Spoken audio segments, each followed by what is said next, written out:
podcast. Yeah, hi everybody. Today we don't have a visual. Today is a non-visual day because I am actually in Florida visiting.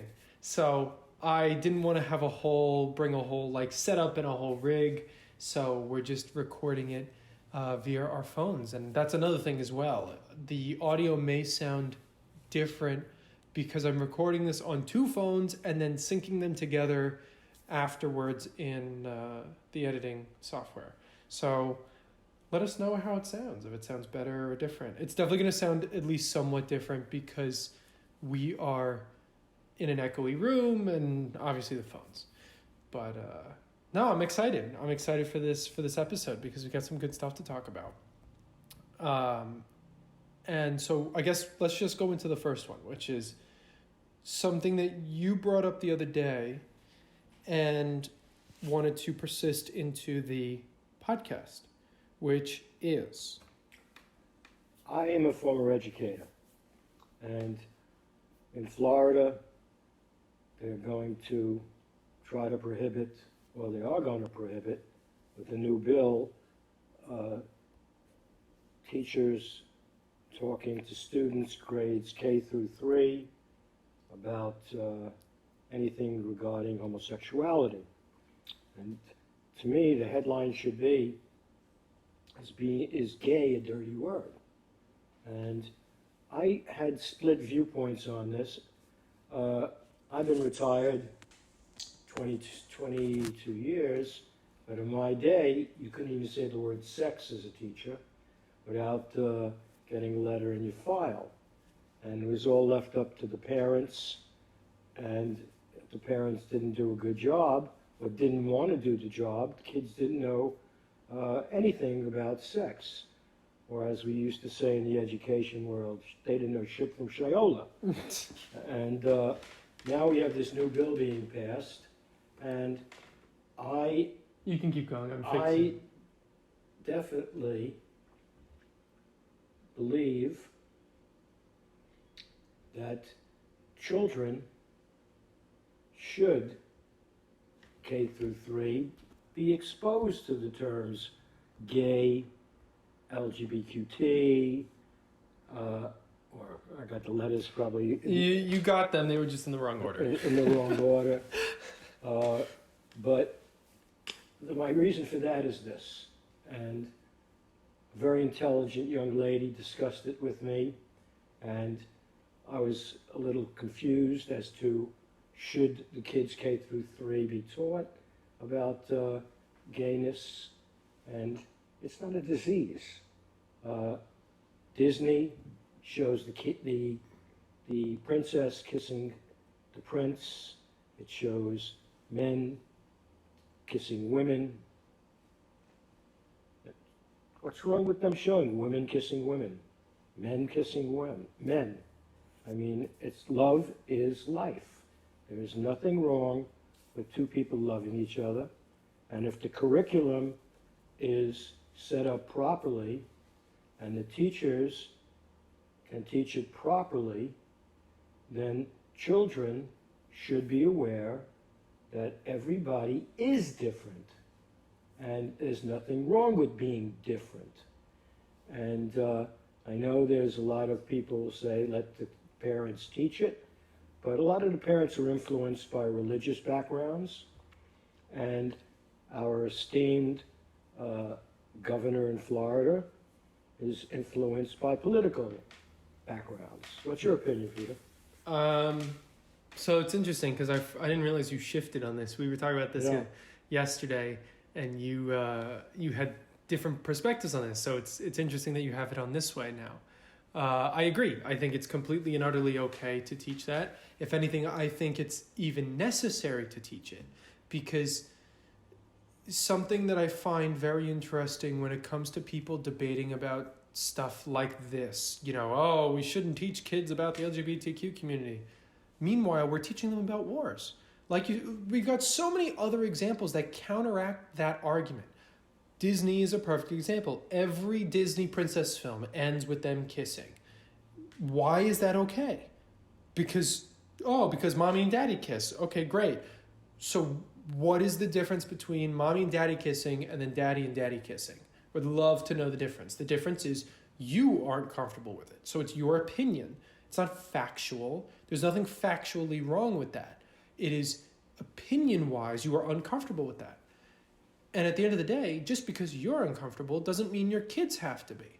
So, and if you feel that they have to be, then you are acknowledging that your kids are not humans. They are simply an extension of you, and you are simply trying to make them a creation of you, rather than allowing them to be who they want to be.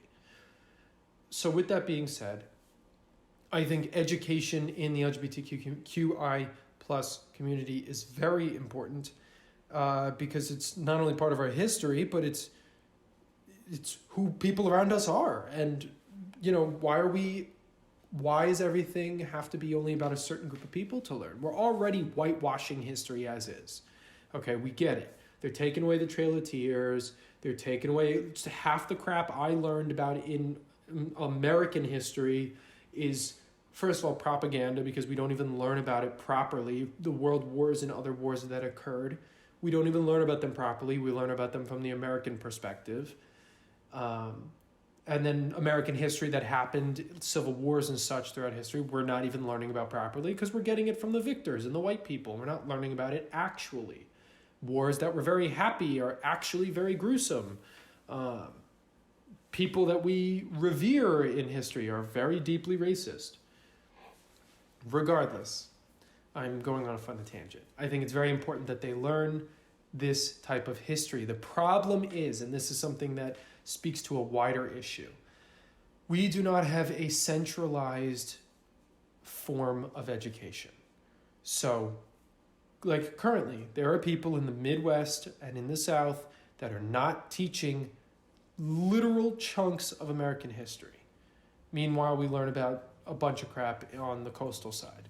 There are things that the coastals don't learn about that the Midwesterners learn about. And there's people the next town over in New Jersey that are learning a different history. I mean, I remember growing up, when I went to two different high schools. Because I went to two different high schools, the kids around me had two completely different realms of knowledge in terms of history, let alone math and science and everything else. So, and that has to speak with the fact that the middle school and the high schools that we were in were not teaching the same way. I had one school teach from freshman to senior, you learned bio, chem, physics, and then a choice, which could have been anatomy or whatever, anything else.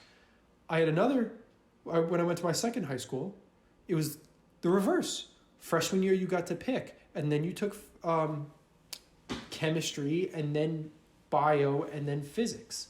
So completely thrown out the window. Okay, so basically... So we need a centralized form of, yes, a centralized curriculum that actually teaches things, not just stuff to make us into desk workers. You see, one of the problems that exist is, that parents, the PTAs, local school boards, they rule the roost. Sadly. Politicians rely on the vote. The influence by churches, the influence by... Oh, don't even get me started. Church influence in America. The influence by what can be done and what should be done. I'll give you a prime example. I used to have influence in the school I worked at because I had not just a regular job as a teacher, but besides that, I had administrative jobs. I ran a big school at night, and I was close up with a lot of the parents, and they respected me.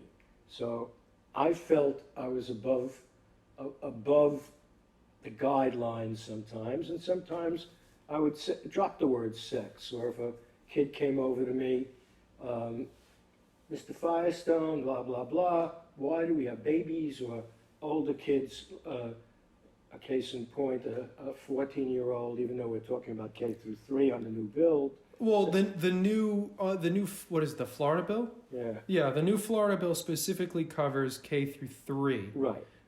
Third, I should say. But the discussion that we're having should cover. We're going to cover more than that. If Yeah. we're discussing K through 3rd, yeah, obviously there's certain things that you can't really discuss, like sex. I get it. I understand if a kid asks, that's discretionary.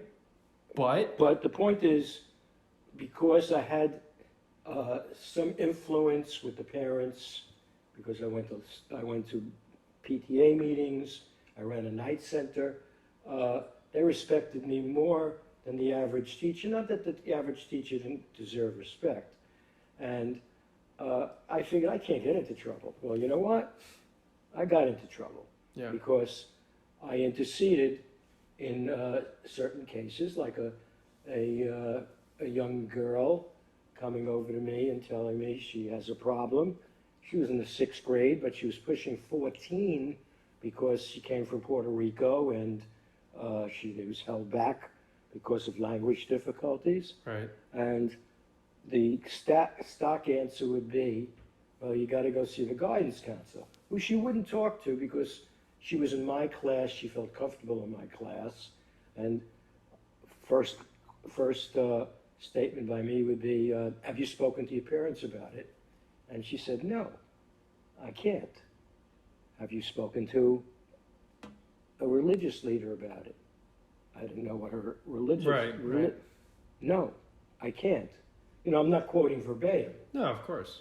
And I sent her down to the guidance counselor, who did the best she could, but she wouldn't handle it, and called in the parents because she wouldn't handle it because it's sex. Right. And what the inevitable thing was, she was out of school for a little bit. She came back and she showed me what had happened. She got a beating because it wasn't a proper thing for a girl to be doing. And eventually, because she was showing, she was taken out of school. And what the follow-up to that I couldn't do because I was warned of a civil suit against me if I proceeded it. So that's one of the problems we have now. Like you had said, we have to have a curriculum where teachers and the teachers' unions have balls and they're able to direct teachers and local school boards how to handle this. And in the case of Florida, I guess the influence is the local school boards must like this if the politicians are going to pass this bill. Well, I mean, it's Florida, so Yeah. yes, of course they like it because it's predominantly a red state, and those who are, not all, but those who are predominantly on the red state tend to be some form of Euro-Christian background that is very much against the conversation of sex, let alone the conversation of any form of non-heterosex. So 100%, yeah, they're extremely happy for that because, again, not all, but a lot. Predominantly within that demographic, you tend to see people who are against the LGBTQI plus community, don't care about them, don't want to care about them, don't care to learn about them, and not even like that they don't like them, but they will actively make steps against them. So 100% they're okay with that because it does not fit their pseudo-religion mindset. Mm-hmm. Or not mindset, their pseudo-religion, I just lost the word. Basically the track that they're trying to put their kids on. So I know I also derailed the conversation because I went into a whole tangent. But yeah, I think overall to learn about stuff like that, it's very important. And I think to have a centralized curriculum would be extremely important because it would also prevent people from trying to privatize education in terms of taking kids and homeschooling them and saying, oh, well, they're not learning the right stuff. Or because at times homeschooling can be better than public and or private school. Depending on where you live, it can be better. Because I can promise you that a lot of schools are not teaching the right stuff. Not just history, but science. I went to a Catholic school for 2 years, and some of the crap that we learned in there was absolutely ridiculous. I had religious teachers telling me that some of the science we were learning was what we were told to learn, but that's not what God says. Are you shitting me? Yeah, well, Are you shitting me? I understand. I understand. But you know what will happen, even with great curriculums, and they should have great curriculums, is so many of the states are highly swayed by religion that a good teacher who follows the curriculum and just says one word, it'll get home to the parent, who right away will ask for the removal of the teacher. And that's when the administration has to have balls, but unfortunately, administrators with balls might get fired also. Well, and this is sort of the difficult balance, right? Because there's a lot of moving parts with that. Yeah, to that degree that you just said, we would need government level backing because the education system gets very little funding as is. We will fund almost anything else besides education for whatever reason.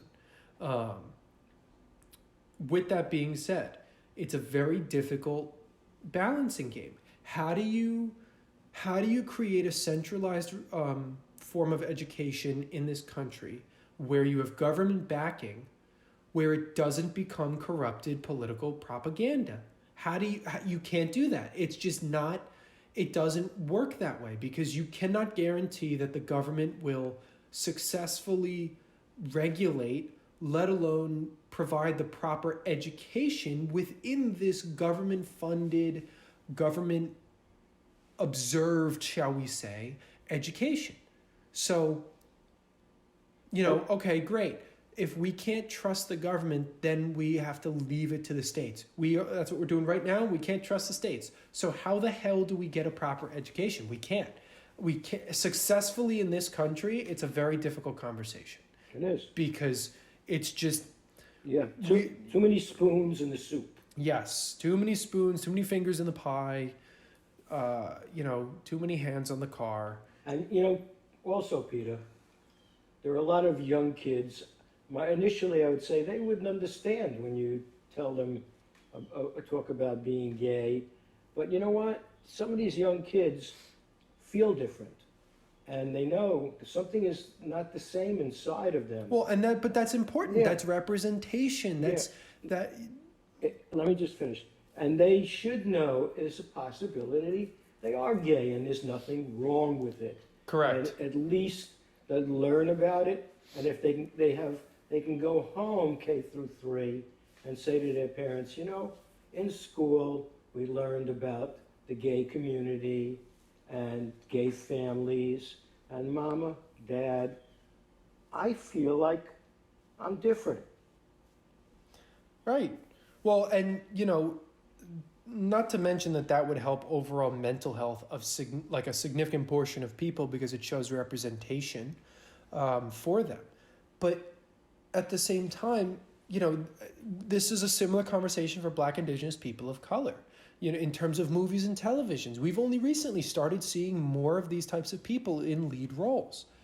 And that's representation. That's very important for children growing up. I mean, we are 2 straight white men who have not had to have this issue. But I can only imagine growing up and having no one to look up to, no superheroes, no writers, no musicians, because most of them were white people, white straight people, women or men.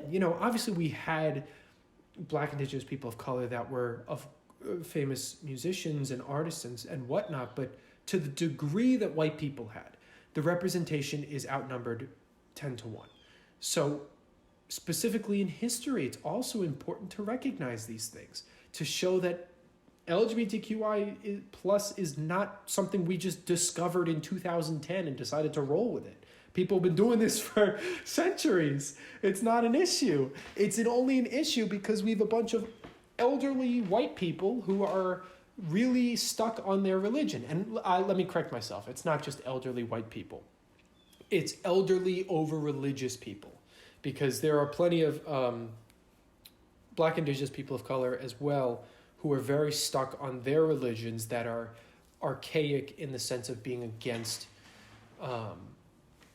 any form of non-hetero relationships. Even then, it goes to the degree of I know some forms of I believe it's some forms of Indian cultures where it's still practiced that the women are not even considered people. They're considered subservient. Like I saw recently a video of an Indian man and woman getting married, and one of the things that happens is the woman will touch the husband's feet because it is a sign to recognize him as a person and is also a form of bowing.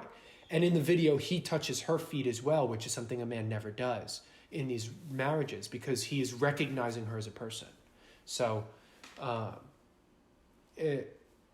overall, I think representation in history is very important to the lives of the youth because it shows them that this is not something new and it's okay to talk about. Right. I think it's imperative that young children be exposed to knowledge, and there should be a direct communication between the school, the teachers, and the parents. And in some instances, parents don't want to get involved till later years, and that's a problem. And nowadays, you got two family workers, two members of the family working. Yeah, 2 household income. Yeah, and in some of the richer houses, you got a nanny, and they don't want to teach it. I know. And then parents come home in a normal house, and they're coming home and they're tired, and well, that's a whole separate conversation. no, what I'm saying is the fact that we have a work schedule right now in America where you work so hard that like the American system is designed for you to work and then come home so exhausted that all you want to do is sit and watch the advertisements that are on cable for you to be brainwashed to. Yeah. So by all means, yeah, the two income household and the work week that we have is awful. Yeah, and the point I wanted to make was, so the parents don't get the chance to talk, may not get the chance or want to talk to they don't get a K through 3 child about this. And in addition to that, you may put the curriculum in front of teachers, and it might be a good curriculum. But they don't want to do it. Yes, and that's a whole separate issue. Is like, they are biased themselves, and they may choose not to teach these things. Yeah, we have a union issue there too. Right. Well, and again, it always, like I said, it comes down to how then do you measure or require these things. You put a test at the end of the year that shows whether they taught it or not. Great. You're teaching them to go for tests, not for learning. Yeah. Okay, and so there's so many other issues with that then. So yeah, it's.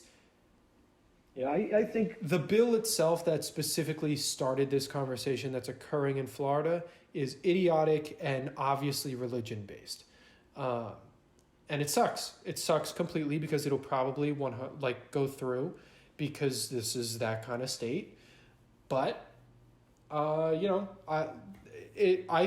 I think we're getting closer and closer to what we said, I think 5 or 6 episodes ago, which is the red states and the blue states. People who want to be, who are more Trumpers, are more DeSantisites, and more people who prefer those types of people are going to move to red states like Texas and like Idaho and like Florida. Because recently I just read on Associated Press that Idaho and a couple of the Midwest states are quietly doing very similar stuff. They're making it a felon to provide medical care to trans youth, people who are transgender. They're making it a felony to provide medical care. So if a child just because the child decided to choose to be transgender, Idaho is making it illegal to save their life if need be, just because they decided to swap genders. Yeah.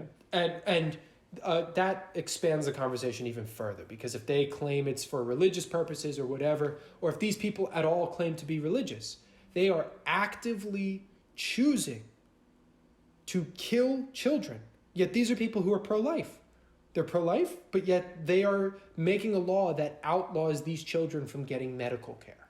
So you would rather these kids die than get medical care just because they wanted a set of tits. Like, you're kidding me. And then you're going to go to church Sunday and take the holy bread of Christ's big toe and pretend that you were washed of your sins. Okay. Yeah, well, we can't get into religion because... It'll piss me off too much. It'll piss me off way too much, because a lot of these organized religions. Yeah, we turn our back to the bad things that happen. We glorify. And also people just use them as a way to wash their psychopathy away.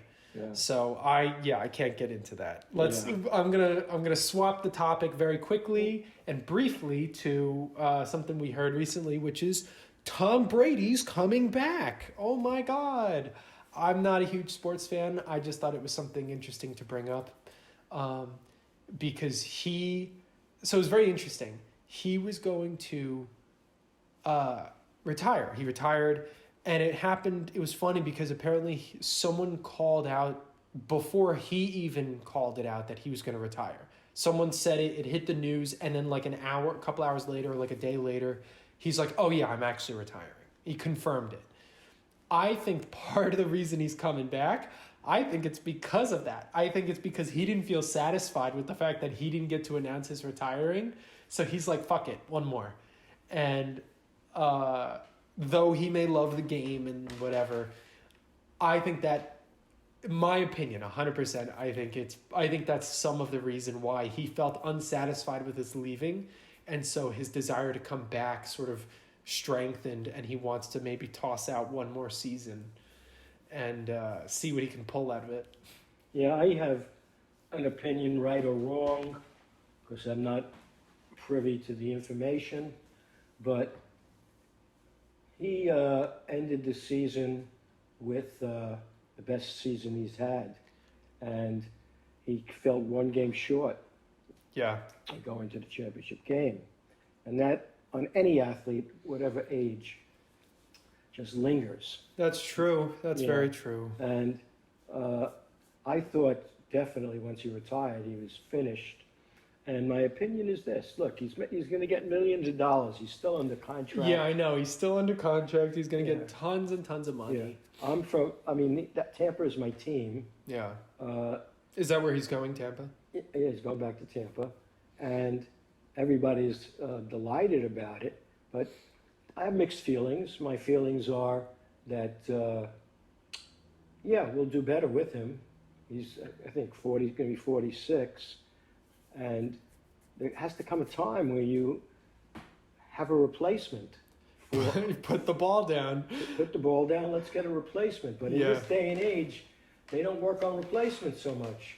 They'll pick up a contract from another team of a quarterback that's really good, becomes a free agent, and they'll give him a giant new contract with a new team to cover the quarterback or the player that just left.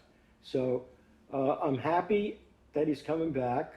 I thought that all the bull crap that he and his family, he wanted to spend more time with his kids, and he wanted to be with his wife and do such things. And I'm sure he had to get her okay and see how she feels. I'd like to know how she feels.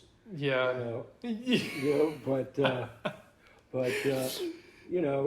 comes a time in every person's life you move on and swallow the pill or do something else to do. And like I said, all these people who see him coming back are delighted. Oh, of course. I know one person who's not delighted. The guy who just spent got bought his football he threw his last pass before retirement, and he bought his football for $500,000 of his last pass before his retirement. Oh, some guy bought Tom Brady's like last thrown football. Yep. Oh, that sucks. That ball's gonna be worth nothing now. Yeah, I don't know what it's gonna be worth, but it's gonna be worth $500,000. Yeah, it's not. You know, that sucks. So, Tom is back, and hey, I envy him. Good for look. At the end of the day, he's making millions of dollars and he's doing what he wants. Good for him. Yeah. That's all. It was something I wanted to bring up because I knew it was something that came out, I think yesterday or this morning, something along those lines. So yeah, you only live one life. If that's what makes you happy, right? Fine. Oh, I just wanted to say something that I missed on our first segment. Oh, on the gay bill. Okay. Yeah. Gay is not a dirty word. Yeah. And certainly as we get older, we see that heterosexual marriages end in divorce at a very high rate. 50% as of right now. And if people love each other, there's nothing wrong. And if people love Tom Brady, he's back in Tampa. Yeah. Oh, good. I like that. All right, let's keep going. We've got what the hell else we got? Oh, Ukraine. Let's have an update. We'll have a slight update because obviously we're on the verge of a nuclear war. So we didn't do the last episode. We said we might do an update depending on. Also, if you're listening right now and you hear any noise, that's him eating a yogurt. So, yeah, we said we were going to do an update if anything massive happens. And I'm sad to say that nothing massive has happened. Only multiple towns have been bombed. What are you kidding? What I'm saying is nothing massive in terms of we haven't started a nuclear war yet. Okay. And that's why I said it's sad to say, because on a practical scale, it is very massive. Multiple cities have been bombed in Ukraine since we last had our episode. More tanks, more invasions, and more people trying to escape through Poland. Mm-hmm. More and more of it. On top of that, America decided to sanction the living hell out of Russia. Oil barrels, and God knows however, I don't remember the other resources and things that we sanctioned out of Russia. Or not out of, but we sanctioned Russia for. Which is why gas is going super nova. There's a guy right near my house who's got almost $7 gas. And I mean, that guy's known to be an asshole. He price gouges all the time. And whatever the gas is, he's usually $1.50 above. So, but he's at the last I checked before I came down here, it was $6.70 or something like that. Lock him up. People are considering it. He's been all over the news in New Jersey recently. He sits right off of an exit and catches all of the people who are on fumes. And I guess he makes enough money, but ridiculous. Anyways, Ukraine is it's persisting. I don't see so far anything dying down. Nothing seems to be on a decline yet. If anything, it's either plateaued or getting worse. I've heard and read that someone has been found or someone has agreed with Putin to house his nukes or something along those lines, and that there are threats of nuclear war. Will we get to that? Don't know. If we do, it honestly won't matter. If we get to nuclear level war, it won't matter what the hell happens to anything because nothing's going to be left. So, yeah, that's how that works. And on top of that, that connects to our final topic. Well, I want to say something. Oh, go ahead. Yeah, the problem with this situation is that Putin is, like I said, wants to leave a legacy. Yeah, so he's trying to leave a big footprint. And he is being cornered, and he's not given any way out other than to continue this war. Right. And in the beginning, let's say he took his troops and he went to the Ukraine. I don't know how many Russian people were behind him, but they couldn't say anything, and they can't say anything now. They'll be executed or put in jail. But he has no way out without looking bad. And Yeah, he's put himself in a tight corner where he Yeah. has to keep going. yeah, but we're trying to solve things democratically, and you know, people of Russia now might have a shortage of food. They could have their rubles are worth nothing. Their I money- know, which is for Yeah. any mega stock capitalist over there, go buy as many ruples as you possibly can, because when it does shoot up, you know, because inevitably it'll go up unless the entire essence of ruples goes into extinction, like the drachma from Greece. If you buy a bunch of ruples, even if it goes up to like less than $1, it's still more than the 0.00000 it is now. Yeah, but meanwhile, the people in Russia who may not have been who were opposed to the war, and now might start becoming opposed to not just Putin but to the war, and opposed to the West. Yeah. They're suffering. So I think we're going to have a very bad situation. Further than what we already have. Yeah, one of my two best friends, she said she's very, very sad because her parents escaped from Germany through Poland Right. during World War II. So to see it happening Seeing through happening- Ukraine is Yeah, problematic. because there's no guarantee that it won't happen again. Right. So at that point, we will have World War III. Hopefully not. I think the best thing to do is for the CIA to put a bullet in his head. Well, we're assuming the CIA has that kind of power. Yeah, well, And let's has not that- say CIA. Let's just say some Activision group in the United States does that. But then the problem is, we've had this treaty, basically, unwritten treaty. You don't assassinate leaders.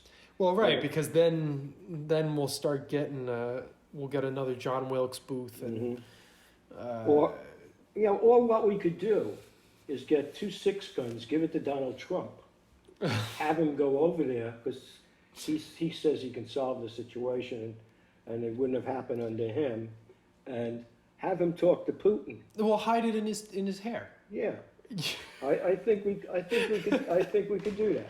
Okay, next topic. Next topic, which actually relatively relates to this, which is this summer. Going into this summer with the pandemic that is still going on, is still 100%. I don't want to hear from fucking anyone that says, "Oh, the pandemic's dying down." Absolutely not. And now this Ukraine thing. This is going to be a very, very interesting summer because most places in general, not just like Republican or red states, but Democratic liberal areas are also releasing mask mandates. Just before I left for Florida, I think it was Thursday, Phil Murphy in New Jersey dropped mask mandates for most places. Certain places I think still need it, like hospitals and transit places like the train or airplanes. But most places in New Jersey no longer require masks. You can still, as a business, ask for it. But most places I don't think are requiring it anymore. We're not going to talk about Florida. Florida hasn't had mask mandates for a year and a half. I know. I went into But- the bank. I went into Publix. At the very least, though, with Florida, you could still have some businesses that required masks. Regardless, New York and New Jersey are very densely populated areas, and they're big beach-going. New Jersey is a beach-going place, and New York is a touristy place. So with that being said, this is going to be a very, very interesting summer because, like I said, the pandemic is not anywhere close to done. Just because we have so many people vaccinated, we still have so many cases. More people are still dying from this thing. People are still getting infected, and this thing is still a problem. And yet, we are releasing mask mandates. And it becomes a sticky conversation because, yeah, like, whoa, well, what happened to trust the science, and what happened to trust this and trust the government when they said put the mask mandates on? Yeah, I get it. I understand this is a very sticky and difficult conversation, and it's not something that I'm going to be able to synthesize in this podcast. But it's of deep concern to me and my family. But it's going to be a very interesting thing to see what happens, because the mask mandates dropped as of whatever it was, a couple days ago. That summer hasn't even started. I can't imagine what's going to happen in June and July when everyone's start going to the beaches and the clubs and all these party events, Coachella and God, whatever the hell. What about now? March Madness. March Madness, right? All the Sunday night football basketball, all of it. It's going to be crazy because we've got all of that to be concerned about, and all these places that are now going to have more and more of a mass influx. Disney's already deeply overpopulated every single day. The summer, forget about it. And now on top of that, we have these issues with Ukraine in regards to gas prices, in regards to certain supplies. Some guy on the internet was buying up coffee and vacuum sealing it because he claims that that coffee is going to be worth a crazy amount for whatever reason, because Brazil had a massive drought and coffee is going to be going up on the rise. So wait, I got to end this conversation now because I got to go get some coffee. I know. Too many people rely on their coffee. That'll be funny though. I think that's funny. As a non-coffee drinker, I don't drink any form of caffeine or any of that. I barely drink freaking juice. I think it'd be really funny to see if coffee disappeared, to see what the hell would happen to all these crack addicts, and how everyone would react. They literally would turn into crack addicts. But anyways, I digress. This summer is going to be a very, very interesting one to focus on, because if the Ukraine issue continues to get worse, this summer is going to get very difficult, because more things are going to become more expensive and people aren't going to be able to go places. So they're going to find ways to stay indoors with each other and thus exacerbate this pandemic even further. And we may get a fifth variant, or however many freaking variants there are of this COVID thing. And who knows what the hell's going to happen with that one. And with this Ukrainian war going on, people's pensions and their pension funds are starting to go into the crapper. That's true. And obviously stocks and all that crap is in the crapper as of right now. But hey, I mean, Amazon just split 20-1, so anyone who had Amazon stocks, good for you, I guess. Stupid, ridiculous. I'm repeating myself, but yeah, so this summer is going to be a very, very interesting thing to focus on. Because of the lack of mask mandates, we're now going to have a lot more people coming out, and put other people who were high risk are now going to have to worry. And I think it's just something to be wary of, and not weary of, because I don't think you should live in fear. I think it's something you should be mindful of. Keep on your mind, be aware of it, but don't add emotional attachment to it. I think people have lost their perspective. On what?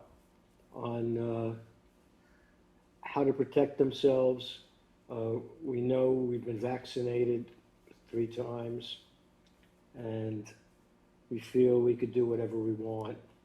And the summer's coming, and like I said, March Madness is coming, and we just had the end of the football season. We're going to have the start of the baseball season. We're going to have the start of all the stadiums, everyone hopping. Everybody hopping from one place to another. I just hope everybody stays well, and we don't, I want to think positive, but I don't think it's going to be positive. Well, We shall see. Yep, we shall see. With that, we will we'll see you in the next one. Hopefully we'll end it on a lighter note next time. Yeah, a lighter note. That's right. We'll do that in the next one. Do you want to do the idea that we were going to do for the next one, which is we're still rolling. Do you still want to do that for the next one, the sexiest in Hollywood history? Yeah, I was thinking about us doing not the sexiest, the most beautiful women and the most handsome men in Hollywood history. Sexy and beautiful aren't the same. I agree. They are not the same. So yeah, that's what you can look forward to for the next episode. We'll figure it out if, depending on how many we do for the women to the men, if we'll do 1 or 2 episodes. I think we can fit it into one, but we'll see. We'll see. So yeah, that's going to be it. Until the next one, I promise the next one will be video if you are ones who watch the video. If not, you're listening on Spotify, Apple Podcast, or one of the other 72 other frickin' websites I have us on. Thank you for listening. TikTok. Oh yeah, TikTok too. That's correct. Well, we're on TikTok as well, throwing our content on there, so you can check us out there as well. Yeah, there's no accounting for taste. Yeah, well. So, all right, until the next one. Yeah. Peace. Peace and safety. Yes.